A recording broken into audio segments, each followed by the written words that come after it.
নমস্কার বন্ধুরা, আমি Debjyoti Sen. Amazing nature with Debjyoti চ্যানেলে আপনাদের আরেকবার স্বাগত। আমি যেভাবে নতুন একটা জার্নি স্টার্ট করেছি তাতে আমি ভীষণ মানে অশেষ ধন্যবাদ সবাইকে। সবাই ভীষণ সাপোর্ট দিয়েছে, সবাই আমার ভিডিও দেখছে এবং পার্সোনালিও অনেকে আমায় ভীষণভাবে সাহস জুগিয়েছে, সাধুবাদ জানিয়েছে। তো তাই এটা আমার সেকেন্ড ভিডিও নিয়ে এলাম, মানে কাজের ভিডিও যদি বলা যায়, তো এটা আমার সেকেন্ড। আগে যেগুলো দেখিয়েছিলাম, যেটা দেখিয়েছিলাম আগের ছবিটাতে, সেখানে ছিল শুধু স্কাই, হরাইজন আর গ্রাউন্ড। এখানে দেখুন অলরেডি আমি তার সঙ্গে বাড়ি, গাছ অ্যাড করেছি। মানে এবার আস্তে আস্তে আমি এইভাবেই আস্তে আস্তে টাফের দিকে যাব। কখনো আবার আবার মাঝখানে ইজি হবে, চলতে থাকবে এইরকম ভাবেই এই জার্নিটা। তো অ্যাজ ইট ইজ জল দিয়ে নিচ্ছি। প্রথমেই বলি, ওয়াটার কালারটাকে ভীষণ টাফ ভাবে কেউ দেখবেন না। হাতি ঘোড়া বাঘ ভাল্লুক এমন কিচ্ছু নয় ওয়াটার কালার। যদি একটু মন দিয়ে দেখা যায় বা মন দিয়ে শেখা যায় আর একটু প্র্যাকটিস করা যায়, জাস্ট প্র্যাকটিসের উপর ডিপেন্ড করছে আপনি কত তাড়াতাড়ি শিখবেন, ওয়াটার কালারটা কত তাড়াতাড়ি আপনার গ্রিপে আসবে। একটু আল্ট্রামেরিন ব্লু সেম দিয়ে নিচ্ছি।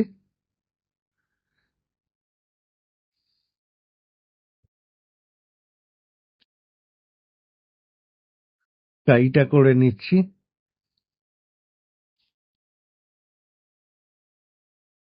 এখানেও স্কাইটা ঠিক কিছুটা শরতের মতোই, শরতের আকাশ যেমন হয় সেই রকম করে নিচ্ছি। আসলে শরৎকাল পড়ে গেছে, তো যখনই আকাশের দিকে তাকাচ্ছি এইরকম একটা আকাশ দেখছি, তাই মনটা কেমন যেন একটা সেই পুজো পুজো ভাব চলে এসছে মনে। সেই জায়গা থেকেই দাঁড়িয়ে মানে আমার অবচেতন মন থেকে যেন এইরকম একটা আকাশ বেরিয়ে আসছে। এটা হয়, আমি দেখেছি যখন বর্ষাকাল আসে তখন খুব ইচ্ছে করে মেঘলা আকাশ আঁকতে।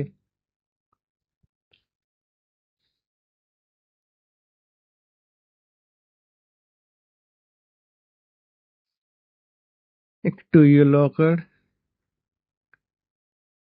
আর একটু কোবাল্ট ব্লু। যেটা বলছিলাম, বর্ষাকালে মেঘলা আকাশ বা শীতকালে একটু কুয়াশাচ্ছন্ন কাজ করতে ইচ্ছে করে, আসলে কিছুই না, পারিপার্শ্বিকটা দেখে মনের অবচেতন মনে তার প্রতিফলন আসা, এটাই কাজের মাধ্যমে সেটা ফুটে ওঠে।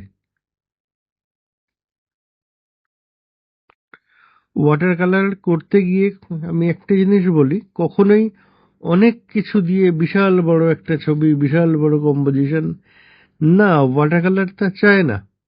হ্যাঁ, করতে পারলে করুন, ঠিক আছে, কিন্তু ওয়াটার কালার এমন একটা জিনিস, তার স্বচ্ছতা যদি বজায় রাখেন, কারণ আমরা যেটা করছি এটা বলেনি, এটা ট্রান্সপারেন্ট ওয়াটার কালার বা western style of water colour. এখানে ওপেকের কোনো জায়গা নেই, স্বচ্ছ বা ট্রান্সপারেন্ট ওয়াটার কালার আমরা করি। এখানে হোয়াইট, ব্ল্যাক এগুলি ইউজ হয় না। হ্যাঁ, কাজের প্রয়োজনে কখনো যদি করতে হয় আমি অবশ্যই করব, বা সেটা করারও একটা নিয়ম আছে, একটা পদ্ধতি আছে। আমি দুম করে একটা ব্ল্যাক কালার দিয়ে দিলাম তা নয়, বা হোয়াইট কালার দিয়ে দিলাম তা নয়, খুবই সামান্য। এন্ড অফ দ্য ডে কাজটা ভালো হওয়া নিয়ে কথা। তবুও গ্রামারটাকে মেনটেন করাটা অবশ্যই, কারণ আমি যেখানে একটা টিউটোরিয়াল করেছি, আমি আমার দেখে আর একজন অনুপ্রাণিত হবে, সে কাজ শিখবে। তো আমি তো এখানে নিজের কাজ দেখানোটা বড় কথা না, আমারটা দেখে একজন শিখবে, সেটাই বড় কথা। তো সেক্ষেত্রে আমি একটু মেনটেন করার চেষ্টাই করব যে ট্রান্সপারেন্সিটা কিভাবে বজায় রাখা যায়, ট্রান্সপারেন্ট ওয়াটার কালার কিভাবে করা যায়। তো সেটাই বলছিলাম, সামান্য খুব ইজি ভাবে কিভাবে করা যায়।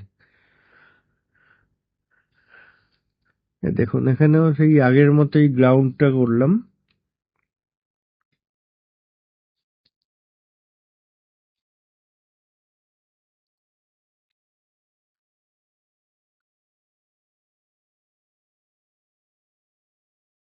একবারে শ্যাডোটা দিয়ে নিচ্ছি। এইবার চলে আসবো বাড়িতে। একটু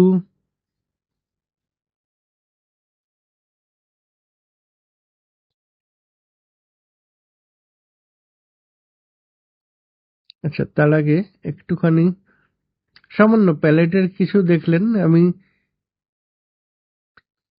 চারদিকে লেগে থাকা হাবিজাবি কিছু কালার দিয়ে, কালার মিশিয়ে নিয়ে আমি কিছু ফেন্সিং দিয়ে নিচ্ছি, বা সোজা বাংলায় যাকে বেড়া বলা হয়। গ্রামের দিকে এই বেড়ার, বাঁশকে কেটে বেড়ার খুবই মানে ভীষণই প্রচলন থাকে। সেগুলো যদি আমি সামান্য টাচে দিয়ে দিই, ছবি একটা আলাদা মাত্রা পায়।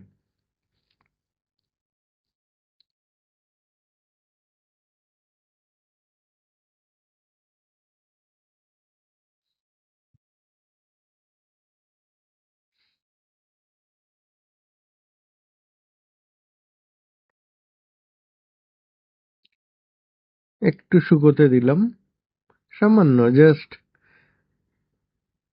কয়েক সেকেন্ড শুকিয়ে নিয়ে দেখলাম বাড়িটার দুটো সাইড ভালো মতো শুকিয়ে গেছে।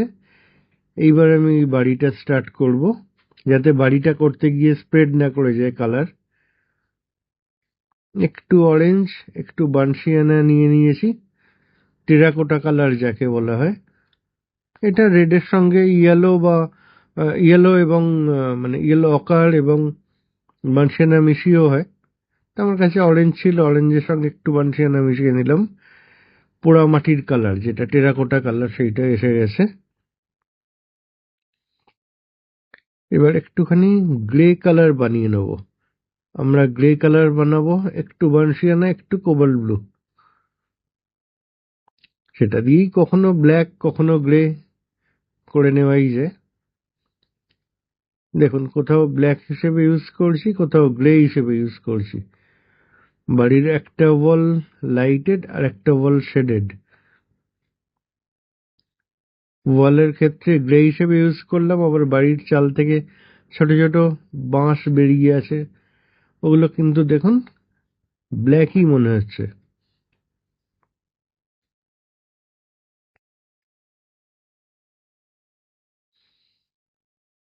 এবার গাছগুলো করে নিচ্ছি। একটা কথা বলে রাখি, এই গাছ বা এগুলো অনেক শর্টে করা যায়। টোটাল 3টে থেকে 4টে কালার ইউজ করে পুরো ছবি করা যায়, কিন্তু সেক্ষেত্রে কালার মিক্সিং এর একটা এক্সপিরিয়েন্স ভীষণভাবে দরকার। কিন্তু এই মুহূর্তে তো আমার কাজ অনেকেই শিখছে, অনেক লেভেল, যারা মানে অনেক লেভেলেরই স্টুডেন্টরা শিখছেন। কেউ আছেন মানে আমার থেকেও বয়সে বড়, কেউ আছেন ছোট, কিন্তু আলটিমেটলি নোভিস ওয়াটার কালারে। তো তাদের জন্য আমি একদম বেসিক যেভাবে করা হয়, একটু ইয়েলো, একটু স্যাপ গ্রিন, নিচের দিকে স্যাপ গ্রিনের সঙ্গেই একটু বানশিয়ানা, একটুখানি প্রুশিয়ান ব্লু মিশিয়ে হুকার্স বানিয়ে একটু ডিপ করে করে নিলাম।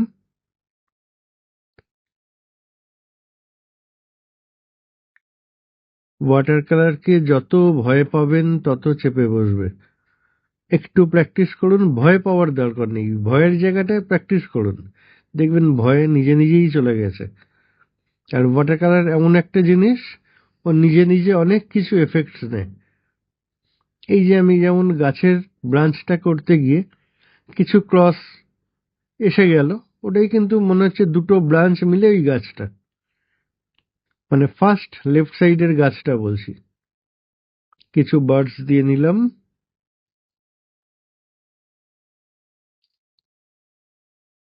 ওই সামান্য এদিক ওদিক ছড়ানো ছড়ানো কিছু কালার দিয়েই করে নিলাম। আশা করি কাজটা আপনাদের ভালো লাগলো। আশায় থাকবো যে আপনারা আমাকে আরো আগামী দিনে সাহস যোগাবেন, উৎসাহিত করবেন যাতে আমি আরো কাজ করতে পারি। আর যেটা বললাম, যদি ভালো লাগে অবশ্যই চ্যানেলটাকে সাবস্ক্রাইব করবেন, লাইক করবেন, আর বেল বাটনটা যদি প্রেস করেন আমি যখন যখন যা যা ভিডিও দেবো আপনারা পাবেন। নমস্কার।